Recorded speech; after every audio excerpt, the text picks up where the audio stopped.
Welcome back to Obscurus Gaming, and today we are taking a look at 10 Nintendo Switch or Switch 2 games that you might have missed in 2025. These are games that just didn't get a lot of love for one reason or another, or in some cases, absolutely no reviews at all. So let's get right into it and take a look at these 10 games. Up first is a co-op digital-only game that I feel like got completely lost in the oversaturated experience that is the Switch eShop, and that's All Hands on Deck. There's barely any reviews for this anywhere, which doesn't help, but don't let that distract you from the fact that this is a fun little game reminiscent a bit of Snipperclips. Yes, it falls in the couch co-op category that I'm a bit biased towards, but the game is easily worth the $10 price tag and reminds me a ton of playing some of the classic Switch co-op platforming games over the last few years.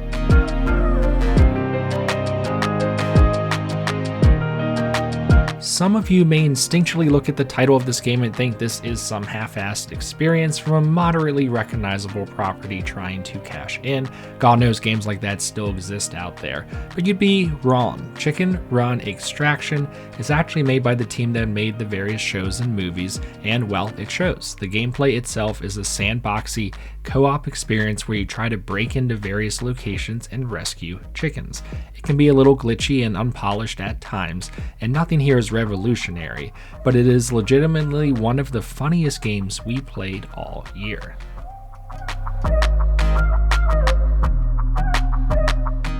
Next up is the much-awaited and long-delayed sequel, Inazuma 11 Victory Road, delayed so many times that I think a lot of folks lost interest in it, and rightfully so. That being said, it is here now, and yeah, you should play it. The sports RPG crossover works well, with enough content to keep you playing for a very long time. There really is something here for everyone, whether you enjoy the RPG element or sports side of it more. It does have a steep price tag, but with hundreds of hours of content included, it may hit the sweet spot for some of you.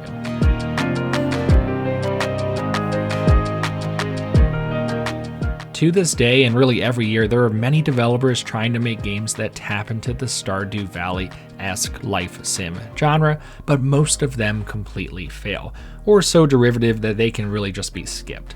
Disc County is one of the only games in this genre this year that at least tries something a little new. You will inherit a grocery store in a small town and are tasked with running it to help build your life and rebuild the town. It may not be revolutionary, but it is fun, and hey, at least you're running a grocery store and not a farm for once. When I first read about Pipistrello, I kinda skipped right over it due to the very old school and classic visuals and weird name, and honestly, shame on me. This was released back in the spring and became somewhat of an indie darling on the console by the end of the year. Don't double down and miss out twice on it like I was about to do. The game is a top-down action-adventure game where you'll expand your moveset to eventually explore more areas. I do find it funny that this is the second Yoyo-based game of the last couple years that I recommend, with Penny's Big Breakaway being another decent Yoyo-based game. Anyways, this is one you should absolutely pick up. I planned on doing a full review for Ball Pit, but by the time I got around to beating it, it was already getting plenty of attention. What you might have not noticed is that Ball Pit received a free Switch 2 upgrade about a week after release that took some of the minor visual and hiccups you might have seen in the Switch 1 version and cleaned them up a bit. The result is a game that, despite the good reviews, did not get a ton of looks on the Switch 2 specifically, and it is worth your time. This is a weird combination of resource managing, brick breaking, and twin stick kind of gameplay that is way more fun than it has any right to be. If you follow this channel, you'll know that I already reviewed Battle Train, so I'll place a link to that here. Battle Train is a weird, almost board game deck building experience where you'll use cards to lay down train tracks on a battlefield, trying to link up opponent stations and, well, blow them up.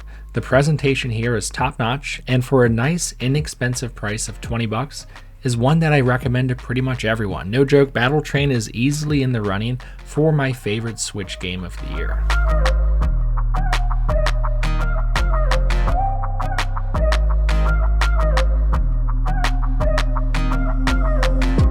A game that I know for sure hasn't gotten much attention is Obakeidoro 2, the sequel to the asymmetric original where you play essentially a 1 vs 3 game of tag. Unfortunately, at this time, the game was released locally to Japan only, with no physical version for anyone to import to the West. Now, it can still be played by making a Japanese eShop account on your console, but until a Western release happens, which it probably will, it will most likely remain in the missed category for almost everyone. That being said, I enjoy these games, and it's worth the hassle of downloading the Japanese version. Up next is the game QQQBeats, which is the latest bubble popping and rhythm game from the Bust-A-Move and Buzzle Bobble folks at Taito. Unfortunately, this game has a terrible name, almost like some of the AI slop you see on the eShop, but that could not be further from the truth. It's a very polished experience that combines the color matching Bust-A-Move gameplay with a music rhythm experience that feels incredibly unique, and unlike Obakeidoro, this does have a normal English and Western release on the eShop.